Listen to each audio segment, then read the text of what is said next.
What you are listening to is real. The participants are not actors. They are actual litigants with a case pending in the squared circle. Both parties have agreed to dismiss their cases and have their disputes settled here in our forum, the Turnbuckle Debate.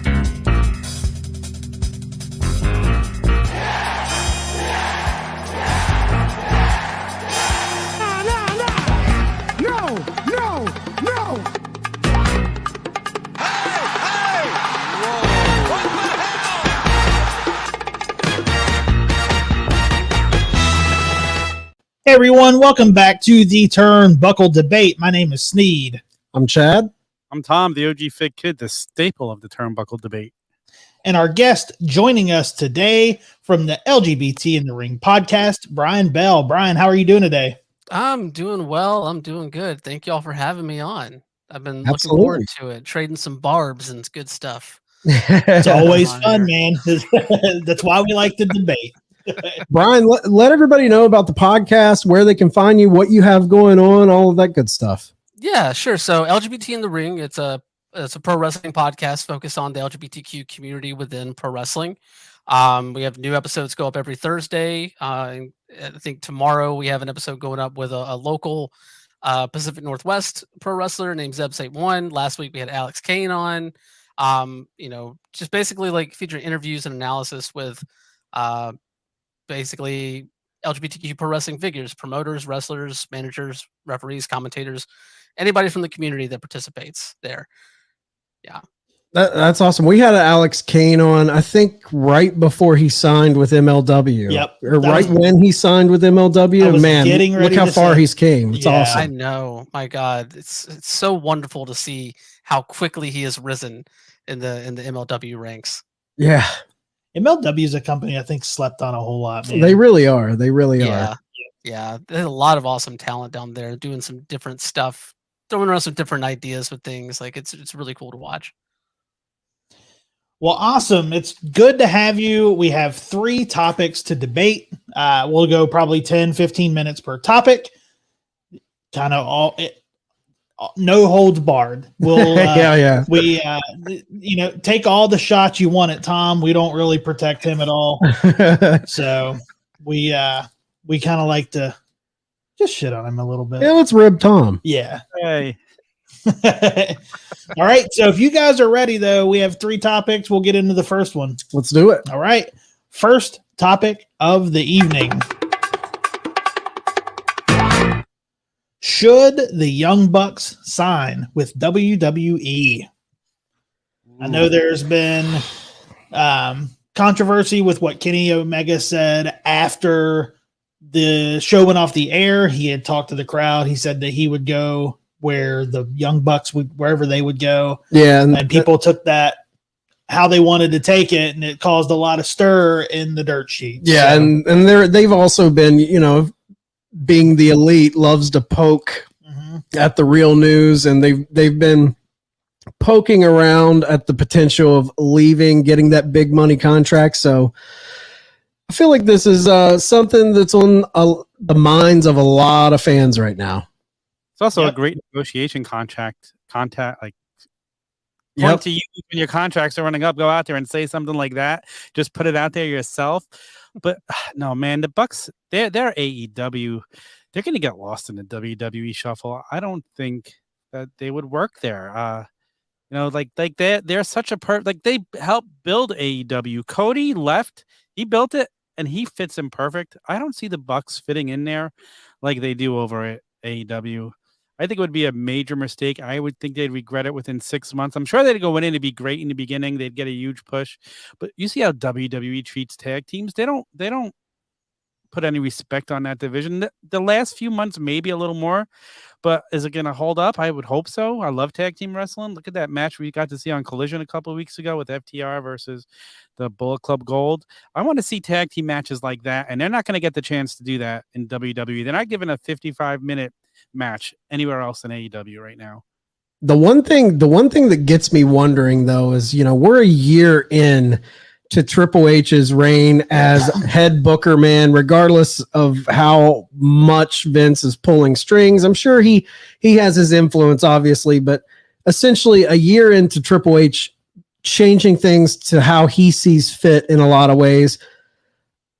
Just because the tag team division hasn't been addressed yet, I could see Triple H putting his eyes on that and wanting to bring that out a little more. If you looked at when he was running NXT, that's what gave us those awesome matches with FTR, DIY, American Alpha, all of those teams. That was a very healthy tag division in NXT. So do you go out and try to sign a team like that to anchor this new approach, this new focus on tag team wrestling in WWE?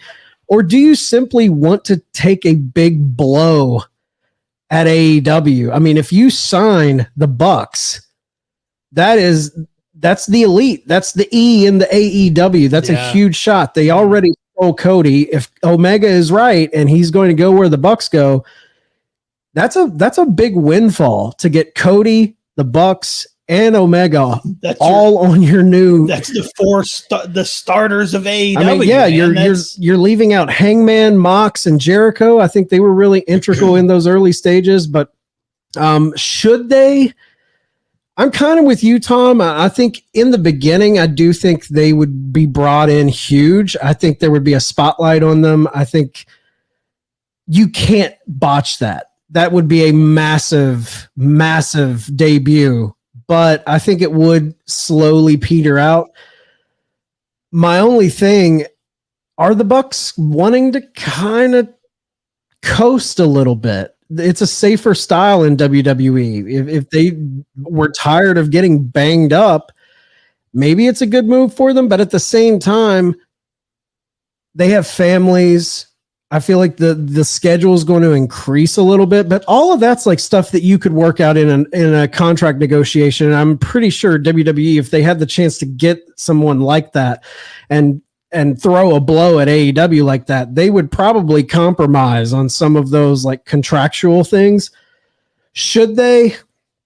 Man, I don't think so. I think AEW needs them, but I will say there is something cool about people leaving promotions for other promotions. It shakes things up, and as of right now, for me, I'm kind of tired of what the Bucks are doing. I don't want them to leave though to give me something fresh and new. I just want them to be booked differently and with different talent in AEW. I'm kind of of two minds on this, right? Because if you're asking the question, should, like, if you look at it from like a financial perspective, like, yeah, probably the better deal is WWE, right? They have the larger coffers, even if talent still gets underpaid there at times. But the Bucks, they would be a windfall at this point. And like you said, Chad, like taking them away from All Elite Wrestling is probably even the bigger like gain in that, as opposed to even adding them to the roster. But I feel like, the Young Bucks are AEW through and through. Like y'all said, like they are the E in All Elite Wrestling. And I feel like moving on to a company like WWE after having that time in AEW, I feel like they value the like autonomy that they have in AEW a bit as well. And going to WWE, you obviously lose a lot of that. You're at the beck and call of a writing team, an expansive writing team, as well as, the whims of Triple H, the whims of Bruce Pritchard, and to some extent Vince McMahon, who is still hovering around there, and you still see his touches on the product at this point, right? So, like, yeah, they would probably have a really good first 6 months in that company, but at some point, that is going to diminish a bit. And whenever that does, like, what will the Bucks have to fall back on, right? Like, whenever they're not on AEW TV, they still have, being the elite. They still have various other like avenues to where they can engage with fans and that sort of thing.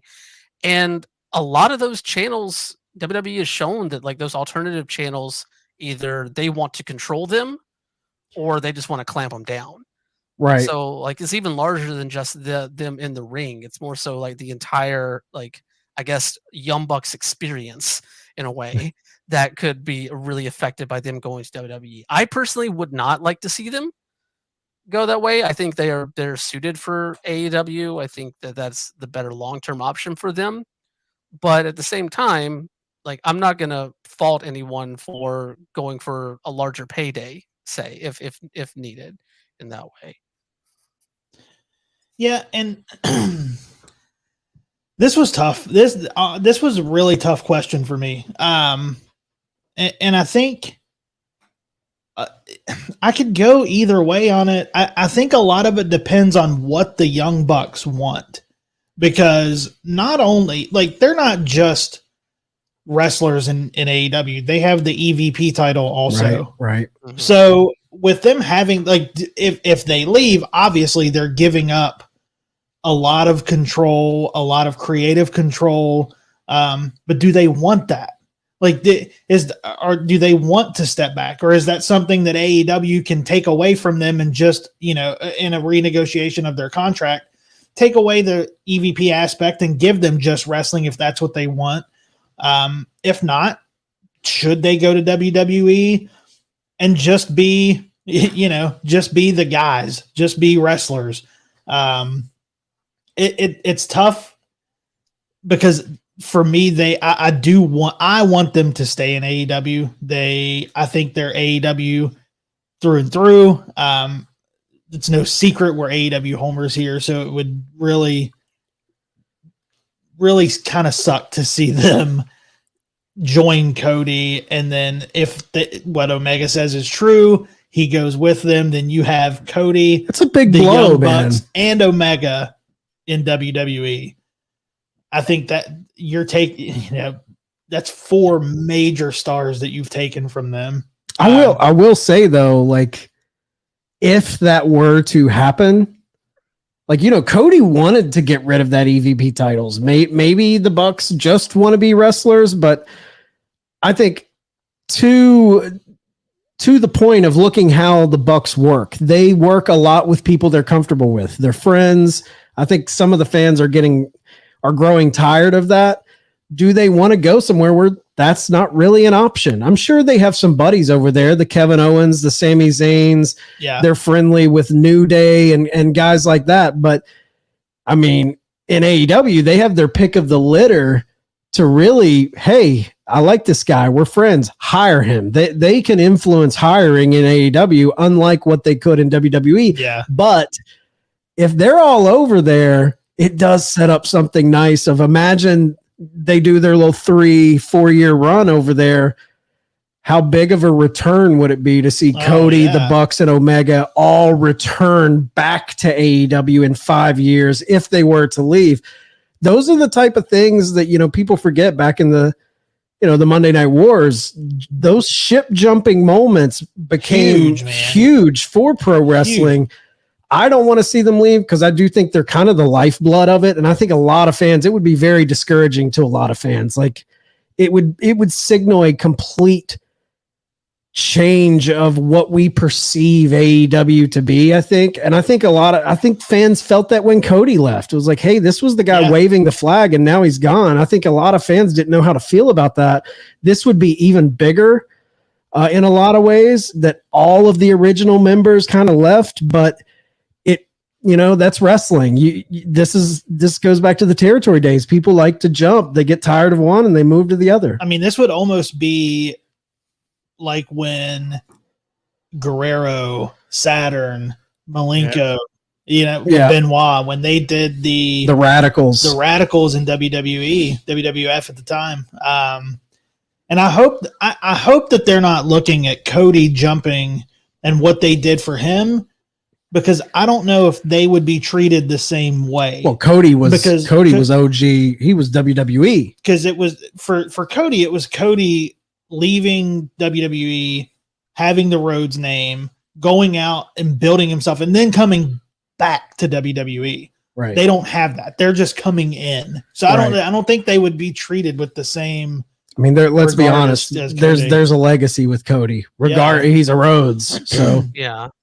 And then even like expanding a bit to look at Kenny Omega, right? Like, he previously was in the WWE developmental system. Granted, that was like almost 20 years ago, and that has been vastly changed and overhauled.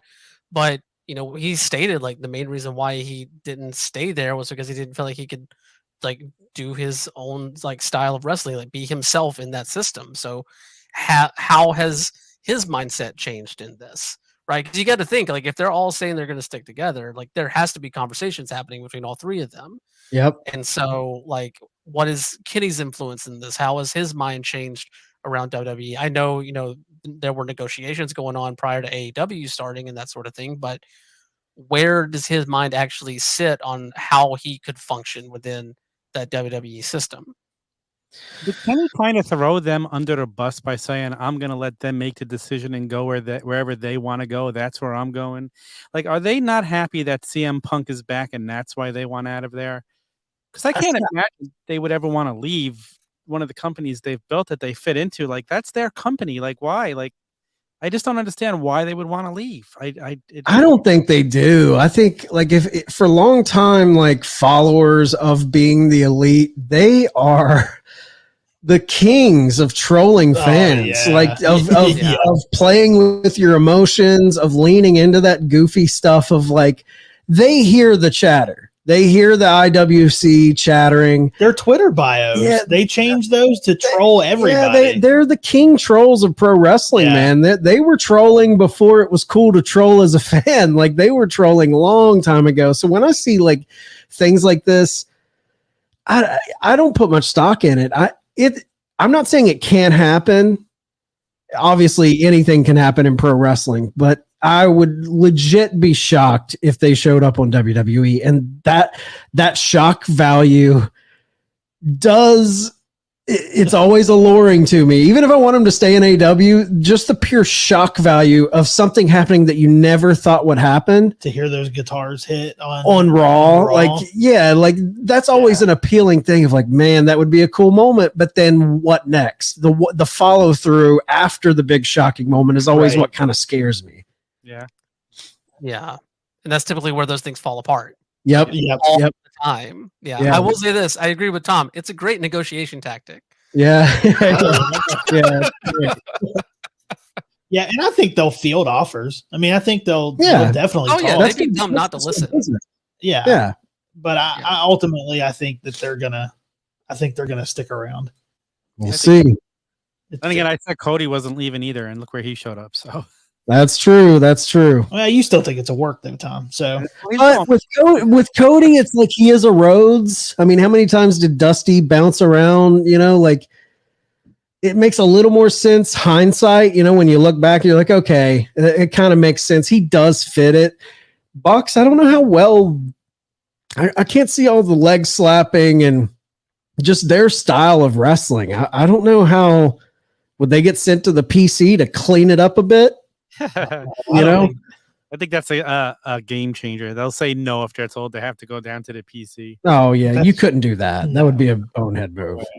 Hey, listen, I'm like you. I love the Monday Night Wars. I love seeing people jump ship and go back and forth. That's what makes wrestling fun. Look when Malachi showed up on AEW, and we had no clue he was going to be there. Like, everything leaks now. So when there's stuff that happens that we don't expect, like, it's great. So I want to see people jump from both companies and then go back, because that makes it more fun when they come home. Yeah. If they do, then AEW has to steal a major name. You have to. If they do, you have to. I mean, you have to go for the jugular, man. You got to go for Rollins. Yeah. Yeah. You're not getting Roman Reigns. No. You probably not. Roman, Seth's probably off the table too. But if you lose that core group, you have to break the bank to steal someone from the top of the roster in Raw for sure, or SmackDown. You fired first with Bryan Danielson. I mean, that was amazing in itself. Yeah. It'd be awesome if Dom and Rhea showed up to have something with the House of Black. That'd be fun. That would be fun. All right. Does anybody have any final thoughts on the Young Bucks before we move on to the next topic? Nope. All right. So we'll move on to the next topic of the evening. Is LGBTQ representation where it should be in professional wrestling?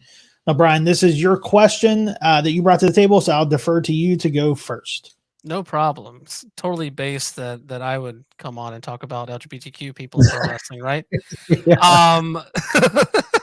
So obviously, like, we've seen a large growth of LGBTQ people within pro wrestling over the last, I'd say, like 5 to 7 years, right? Across the independents, in major companies, like you can point to basically anywhere in the pro wrestling landscape for the most part, and you can find at least one person there.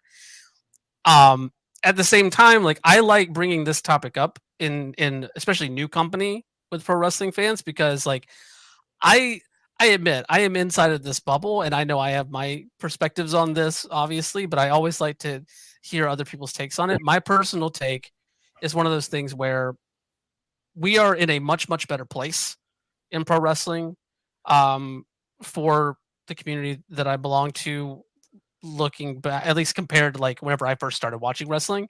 You know, I think I always tell this, I tell this story multiple times on my podcast, but like my first bit of pro wrestling that I ever saw was the Goldust Razor Ramon feud back in 95, 96. Yeah.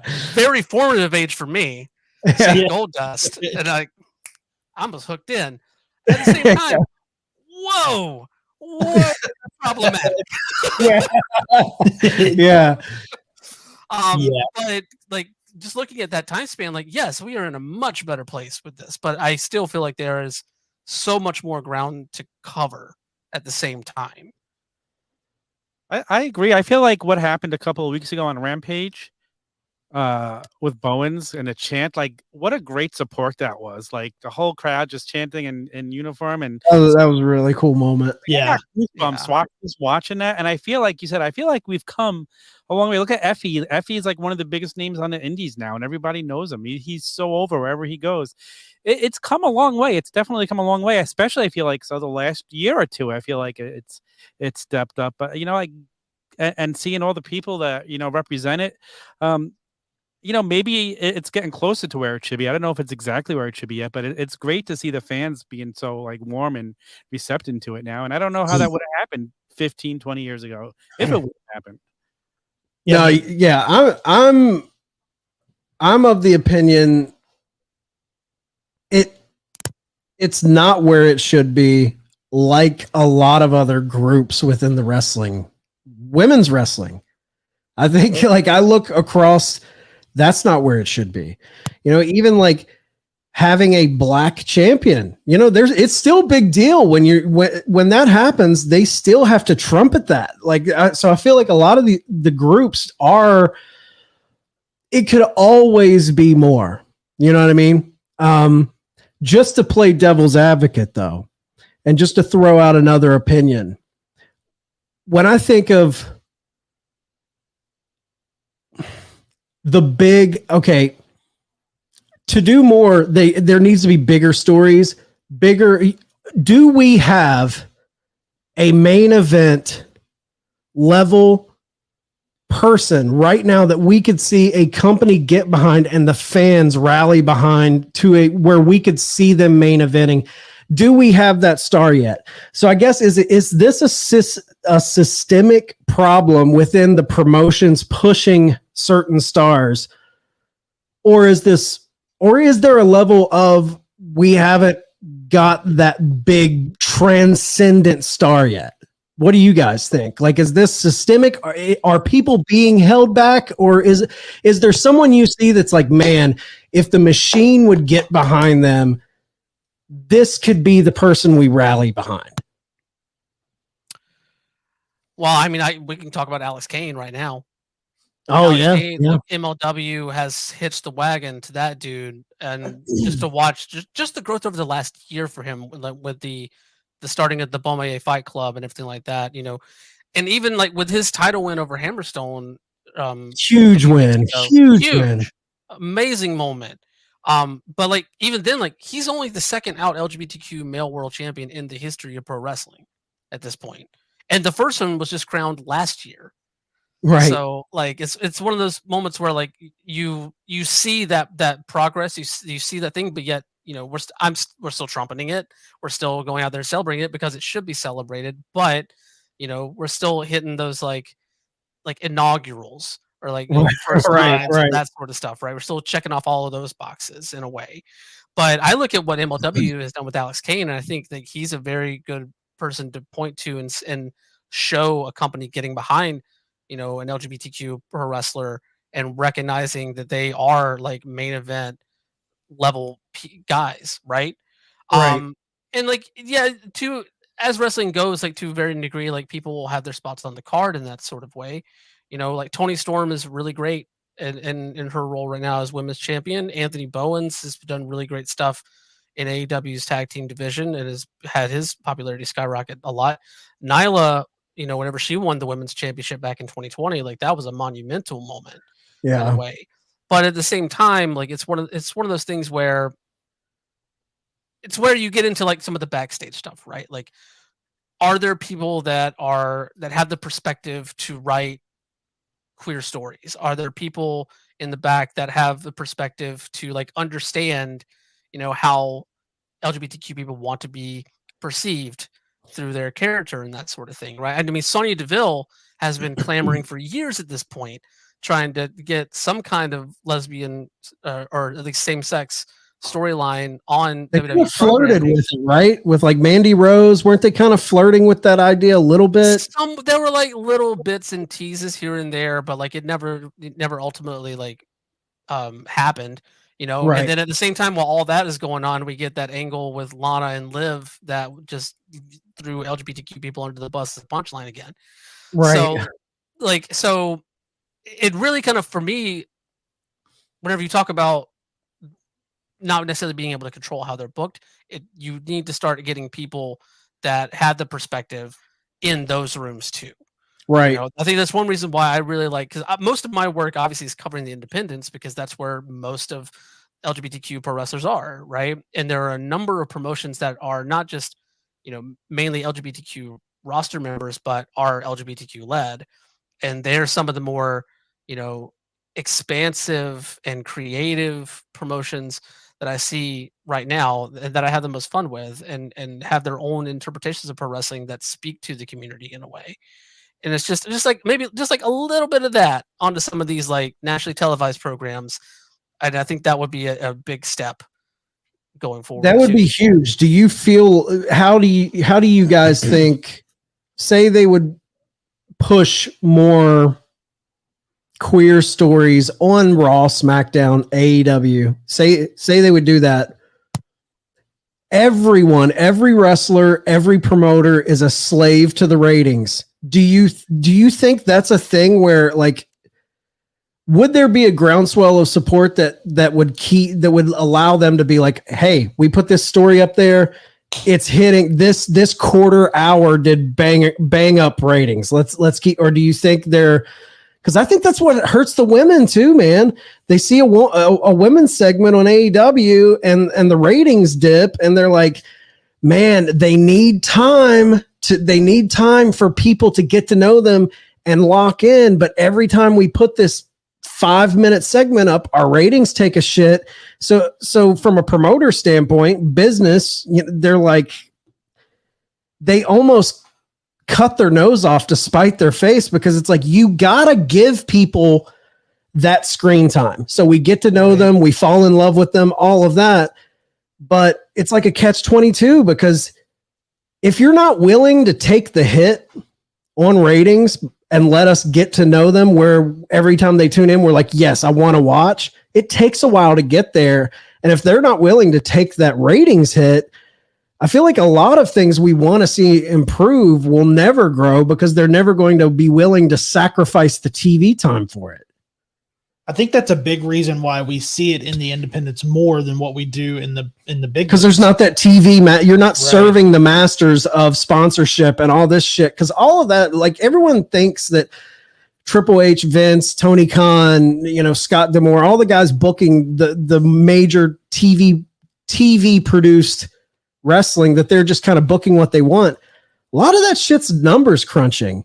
It's like, okay, who's pulling a rating? That's why you see the same faces in certain spots. But I think, like, the company that's really pushing forward with this more than anyone in a great way is GCW. I mean, they're letting Effie really do his thing. And he has had, now they don't have a national televised show, but fans have fell in love with him because he's been given the time to connect with fans. And I think Matt Cardona getting in there and giving him some love. Didn't he have a major bendy figure? Yeah. I mean, he's really broke through on the independent scene as like a it guy. I mean, when he comes out to fucking Elton John, who's not behind this guy? He's awesome.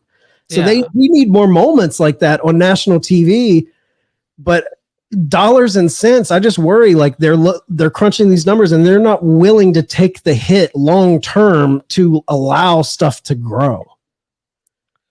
I feel like the GCW example you just provided is a perfect like example to look at when it comes to how taking the time to build up people from marginalized communities can impact. Because like Effie came in, they gave him time to get over, and he is a beloved member of that audience, and you saw that start to transition onto Allie whenever they got together, whenever she came in, and then now with Dark Sheik. Not to take anything away from both of them in terms of their own ability to like impress fans and garner their own fan bases, but like there's a reason why they're together as Thrusty, right? Right.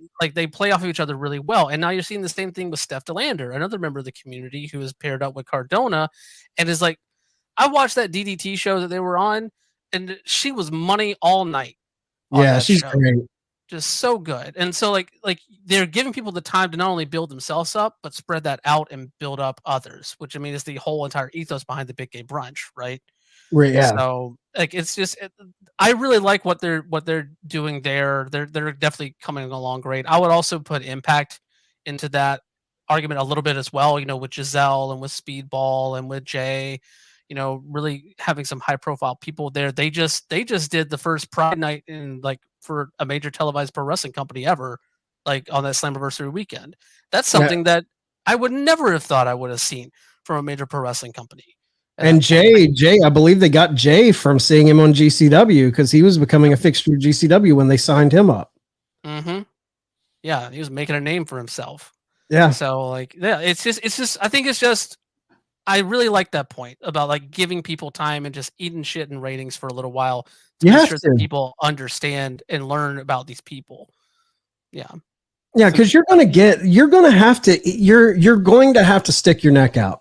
Because the world we live in, you're going to get detractors. It's just the fucking way it is, man.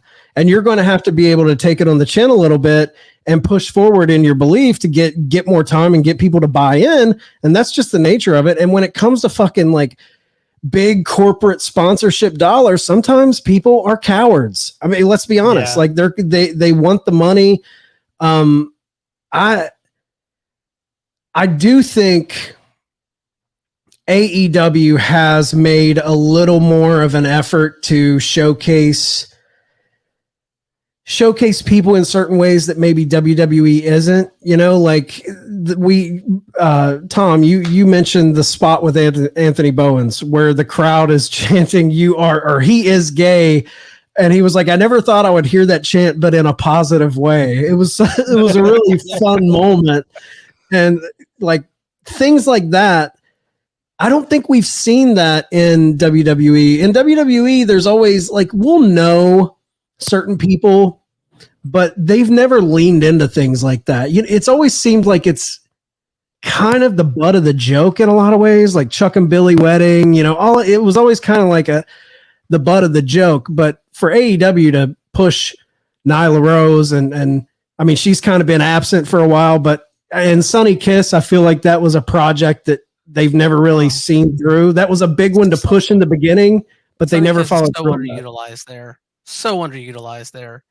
I thought they screwed up when me and Sneak were in on the Joey Janela Sunny Kiss angle that was happening on Dark was so good, and they never went far enough. When they would do the ride along, the go to the gas station, when they would be in the car, I loved it. Yeah, it had the mommy milkers they had Alex Marvez tied into their storyline. It was fucking great. I love it. So good.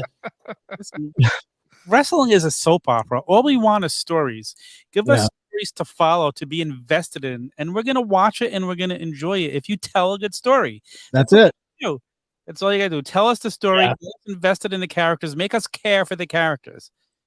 What's like WWE right now sitting on a gold mine in Shayna Baszler, in my opinion. Yeah. I mean, She is a legit fucking badass. Like, I was a fan of her back in her UFC days, back even prior to UFC having a women's division. This lady was out there kicking ass on low-level independent mixed martial arts companies. She's someone that kind of, she breaks the mold of what maybe Main Street USA, middle America USA, what they think LGBT is, and then you throw Shayna Baszler out there and it just blows it up for a lot of people. Like, hold on, what? I think they need to lean into that a little bit because she's a badass, and I feel like they've dropped the ball with her a lot. I like that she's getting a push with Ronda a little bit. I think it's elevating her more. But yeah, they're sitting on a gold mine with her. Couldn't agree more. Honestly, I've been waiting for the moment where they realize what they have in Shayna. Yeah. I'm kind of hoping it's like you said, this whole story with Ronda and the match at SummerSlam. Maybe that propels her because put Shayna out there. She could have an awesome match with Rhea Ripley. There's so many great people, like Raquel Rodriguez, another great match with Shayna. There's so many people she matches up with so well that could tell a great freaking story in the ring. Like, well, it's like Sonya's got the title now. They gave with Chelsea. Yeah. But, I think it's more than just the question is it where it should be? I think there's a difference between a talent in this community getting little pushes like that rather than tying in that they're in this community into their storyline. You know what I mean? Like sometimes with some of these, it's like with WWE, they kind of, they'll give them the push, but they won't tell you. That's what was so refreshing about Bowens with the "he is gay" chant. That was part of the story. It's not, you know what I mean? Like, bring that in on the story with them. Yeah. There's nothing that I can say that you guys haven't said already. You guys really took this topic and ran with it. As far as what I think is the representation where it should be, probably not. Have we come a very long way since I started watching wrestling in the early 90s? Hell yeah. Yeah, very much so. Yeah. Because from when I started, just and from everything, not just the representation of the LGBTQ community, but everything that was, stereotypes that were brought into storylines by WWE in the 90s. I mean, hey, Kamala. Like there's wrestling was very like low-hanging fruit stereotype comedy in the early 90s, late 80s. It was just I mean, there's some bad gimmicks back in the day if you really go digging. The gimmicks that they portrayed were, if you go back, it's pretty bad. It's just different time, different place, man. Different time, different place. All right. Does anybody have any final thoughts before we move on to the last topic? I don't think we're moving backward any.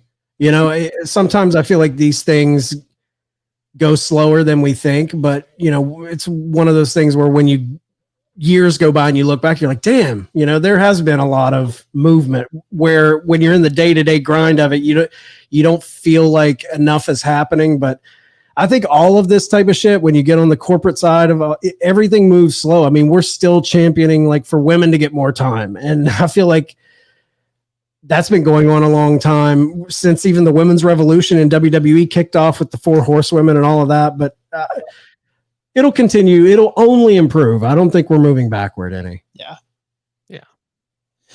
All right. We will move on to our final topic of the evening. Is Roman Reigns' title run legitimate?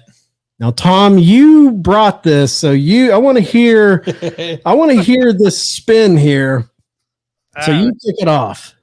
Listen, I miss the days of if you don't defend your title for 30 days, you're stripped of the title. How many times has Roman Reigns defended this title since last year's SummerSlam? I believe it's 5. 5. So you're talking about him being one of the longest running champions. When you had all those other guys, Bruno Sammartino, Hulk Hogan, Bob Backlund, were out night after night after night defending their title. The guy has defended the title 5 times in a year, and how many of his victories are even clean victories? Going back to Solo helping him beat Drew McIntyre at Clash at the Castle last year. WrestleMania Solo helps him beat Cody Rhodes. Cody Rhodes was about to win that title. I'm calling BS on the last year of his title run. It is not legitimate. And to put it into the same class as Hogan, Backlund, and San Martino, I don't think you could do it. They had to different time for sure. It's different time. Now, if you're talking AEW, where it's defended less and mostly at pay-per-views and in a couple matches in between, that's different. But WWE, the title, has always been defended, and Roman hasn't done it. It hasn't been done. He hasn't done it as much. They came up with a world title just to be a substitute title until this title is going to be defended again. Like, it's just become a joke. To me, it's just a total joke. It is not legitimate. Sorry, Seth. Get over it. It's not legitimate. Yeah, I'm just not a fan of Roman Reigns, and I never have been. Even this title, like, I think the title run has done a lot for his character to make him. I mean, it's definitely made him a superstar. This has made him, more tolerable than what he was before he won the title. But I mean, as far as is the title run legitimate? I mean, the way they're booking him, the way it's booked, I think it is legitimate.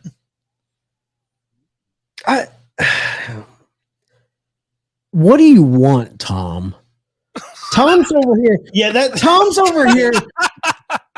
Tom's over here complaining that there's been interferences. Like, it's pro wrestling, dude. Yeah, I mean, it is pro wrestling. It's the bloodline. He's a heel, buddy. Like, of course there's going to be people like allowing him to continue his reign. Like, I'm with Sneed. I was never a Roman Reigns guy. I thought he was being force-fed down our throats. I hated this dude when they were trying to push him as a babyface in 2017, 2018, when we were getting just force-fed all of that. The Rumble win. Yeah. And I get certain people, they latch onto that, and I get that. But my God, the dude has reinvented himself. I mean, I have to acknowledge that. Great.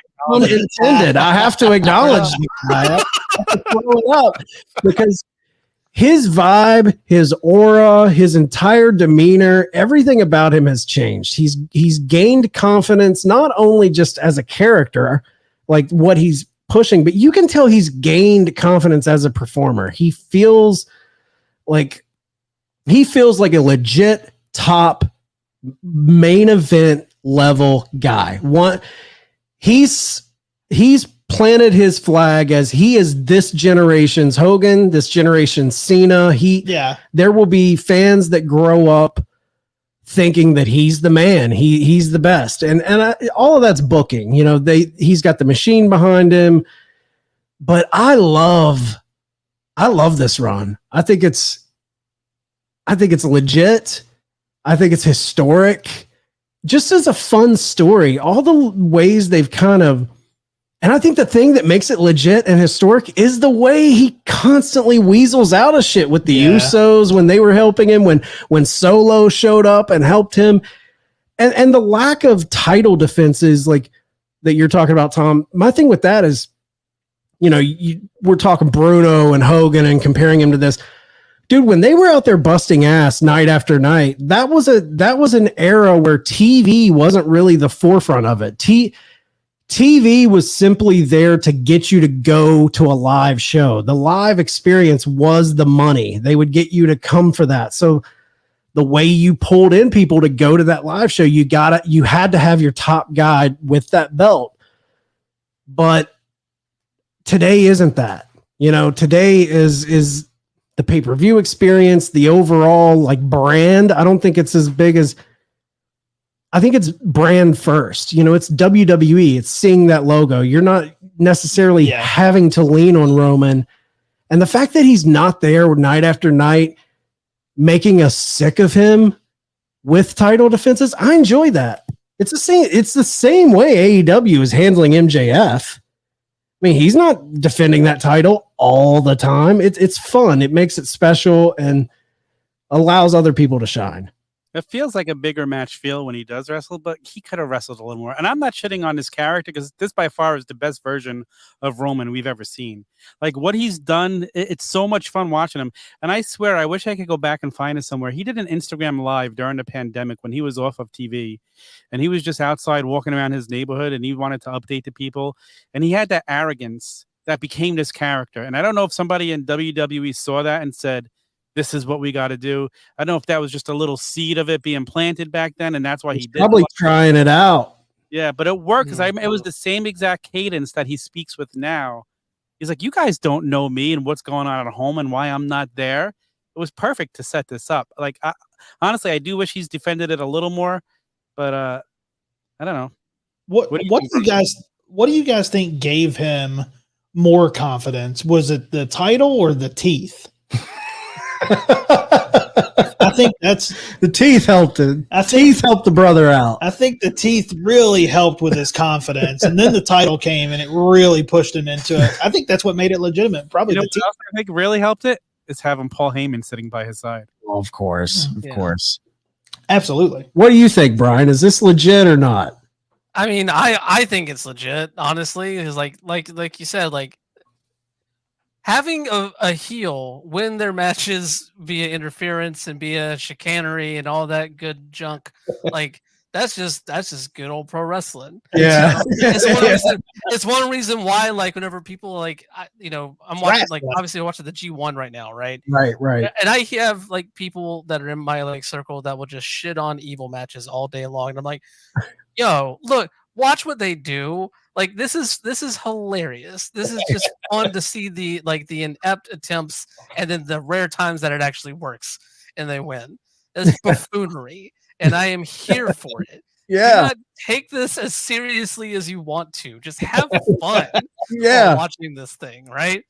I will also agree this is the best run that Roman has had, and I feel like watching him from like 2018 up until like the pandemic and anything, like you could see like bits and pieces of this here, but they finally just gave him that chance by giving him the heel run, you know, and like it allowed him to reinvent himself. It allowed him to rebuild himself into this completely different character that has kind of spawned the best WWE storyline that we have seen in how long at this point, right?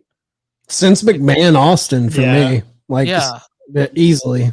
Yeah, like it's one of those things that like people tune in to SmackDown, not because at this point there are people that tune into SmackDown not because it's SmackDown, but because they want to see what happens with the Bloodline.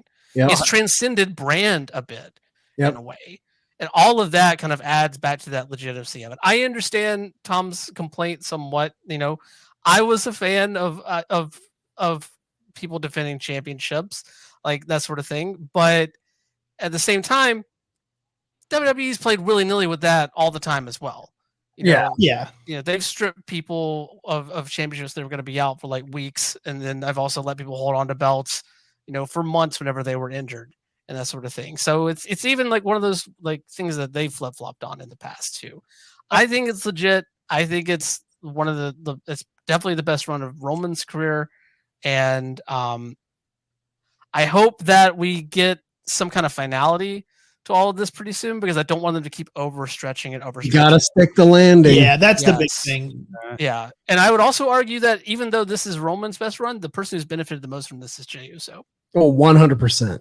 100%. That's the beauty of this entire story, is how Roman has talk about helping your family out, man. He like reached down and said, hey guys, come along for the ride. I'm going to get all of you over.